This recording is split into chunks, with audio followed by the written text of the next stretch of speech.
పెద్దపల్లి జిల్లా రామగుండం పారిశ్రామిక ప్రాంతంలో వైద్య సౌకర్యాలు కల్పించడం కోసం కేంద్ర రాష్ట్ర ప్రభుత్వాలు ప్రత్యేక చొరవ చూపుతున్నాయి. ఇందులో భాగంగా ఎన్టీపీసీ తమ ఉద్యోగుల కోసం ధన్వంతరి ఆసుపత్రిని నిర్మించింది.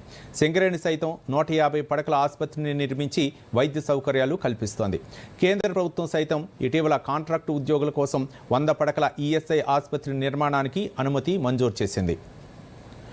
ఈ సందర్భంగా రీజనల్ మెడికల్ ఆఫీసర్ డాక్టర్ రాజు మాట్లాడుతూ పారిశ్రామిక ప్రాంతం మెడికల్ హబ్గా మారడంతో పాటు సింగరేణి మెడికల్ కాలేజీలో పీజీ కోర్సులు మంజూరైనట్లు తెలిపారు.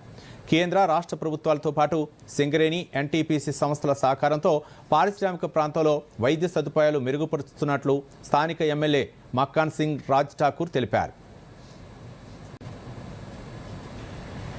అండ్ గోదావరికని పారిశ్రామిక ప్రాంతంలో ఇది మెడికల్ హబ్గా అవతరించబోతుంది. యాక్చువల్లీ ఇక్కడ 150 సీట్స్తో రామగుండం మెడికల్ కాలేజ్ అనుబంధంగా 650 బెడ్స్తో జనరల్ హాస్పిటల్, సార్వజనిక జనరల్ హాస్పిటల్ నిర్మించడం జరిగింది. దాంతో పక్కనే మళ్ళీ క్రిటికల్ కేర్ విభాగం కూడా స్టార్ట్ అవ్వబోతుంది.